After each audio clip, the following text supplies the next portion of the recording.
A black woman tied on a tree, tortured and later executed. This isn't a scene from a horror movie. It's happening right now in Sudan. A soldier from the Rapid Support Forces, RSF, a Sudanese paramilitary group born from the infamous Janjaweed militias, was recently filmed boasting about killing over 1,000 black Sudanese civilians. Yes, 1,000 lives. Men, women, and children slaughtered simply for being black. And the killer, he laughed about it. He filmed himself doing it. Now for most Westerners watching this coward, you might be thinking, wait, but he looks black himself. And you'd be somewhat right. These so-called Arab Sudanese are not pure Arabs. Far from it. The majority carry unmistakable black ancestry, mixed with traces of Arab blood. Yet many of them cling desperately to that sliver of Arab lineage, as if it absolves them of their African roots. It's a tragic delusion, a people at war with their own reflection. But you see, in these Arabized corners of Africa, race isn't defined the same way it is in the West. Here, self-hate runs deep. Men like him, these desperate imposters, go above and beyond to prove their Arabness, even if it means spilling the blood of those who look just like them. They'll burn their own villages just to earn a pat on the back from their Arab masters. After public outrage erupted online, authorities rushed to announce his arrest. But few believe it. Most Sudanese see it for what it is. A performance, a PR stunt meant to calm international pressure. Because in Sudan today, justice doesn't exist. This man, like many in the RSF, identifies as Arab and treats others based on how tightly their curls form or how dark their skin is. It's not just war, it's racism weaponized. A deep-seated negrophobia that has haunted Sudan for decades, where Arabized Sudanese elites have persecuted black Sudanese again and again under the world's indifferent gaze. These lighter-skinned black Arabs, self-proclaimed Arabs, often go further than anyone to prove their Arab identity, even at the expense of their darker-skinned neighbors. They are willing to go above and beyond to satisfy their Arab sponsors, particularly the United Arab Emirates and Saudi Arabia, whose money and weapons fuel this bloodshed. In Sudan, shade can determine survival, and that's the brutal reality most outsiders fail to grasp. Sudan gained independence in 1956, freed from British and Egyptian rule. But the colonial legacy left behind a dangerous divide: the Arab-dominated North and the Black African South.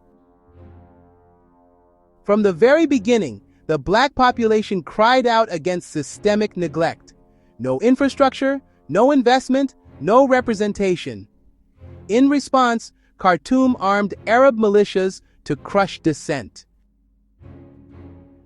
Those militias became the Janjaweed, the devils on horseback, infamous for their campaigns of terror, mass rapes, burned villages, mutilations, executions.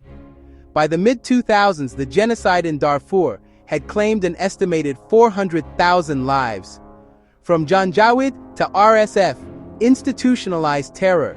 In 2013, the Janjaweed were rebranded as the Rapid Support Forces, integrated into the state security system by then-President Omar al-Bashir. Their commander, Mohammed Hamdan Dagalo, known as Hemedi, built a private empire, controlling Sudan's gold mines and striking deals with foreign powers. Among their top backers, the United Arab Emirates. They've been accused of supplying the RSF with weapons, drones, cash, and even mercenaries, in exchange for access to Sudan's vast resources. Why Sudan, you may ask? Because it's one of Africa's largest gold producers, and its fertile land feeds Gulf nations that import 90% of their food. Backing an irregular force like the RSF allows the UAE to avoid bureaucracy and control the trade directly, off the books. When al-Bashir was overthrown in 2019, Sudan fell into the hands of two men: Abdel Fattah al-Burhan, commander of the Sudanese Armed Forces, SAF, and Mohammed Hamdan Dagalo, known as Hemedti, leader of the Paramilitary Rapid Support Forces, RSF. 2 generals, 2 armies, 1 devastated nation. Since then, Sudan has been ripped apart by war. But beneath the struggle for power lies a darker truth: the systematic extermination of Black Sudanese communities, especially those from the Masalit, Zagawa, Tunjur, and Berti tribes.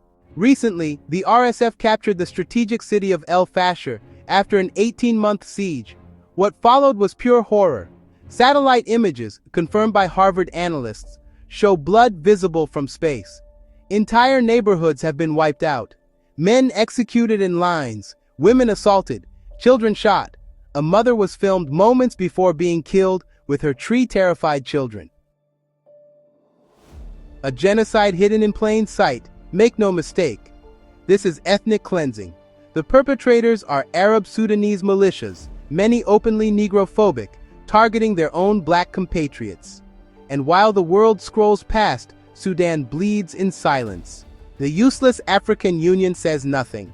The Arab League looks away. The West offers statements, and no action. But this is more than a Sudanese tragedy, it's an African wound. A people slaughtered for their skin on African soil by those who claim superiority over them. Africa must wake up. What's happening in Sudan is not just another civil war, it's a mirror, reflecting everything Africa refuses to confront: the poison of colorism, the legacy of Arab supremacy, and the silence that allows the continent to crumble. For too long, Africa has cried out against Western exploitation, yet has remained silent about the crimes committed by Arabs, often much more brutal and racist. It's time to hold African leaders accountable, not with speeches but with force. We will be treated as eternal victims unless we act with determination. Africa must wake up, not with speeches but with courage, with unity, with the will to defend its own people from both the colonizer's ghost and the collaborator's greed. The world will not save Africa. The United Nations will not save Africa. The African Union must act, or it has no reason to exist. This is not just about Sudan. It's about the soul of a continent. And if Africa does not fight for itself now, then who will? The enemy can look like us, but so can the liberator. If you found this video informative, don't forget to like, share, and drop your thoughts in the comments below. And of course, subscribe to Retropic for more eye-opening content. Until next time, stay aware, stay bold.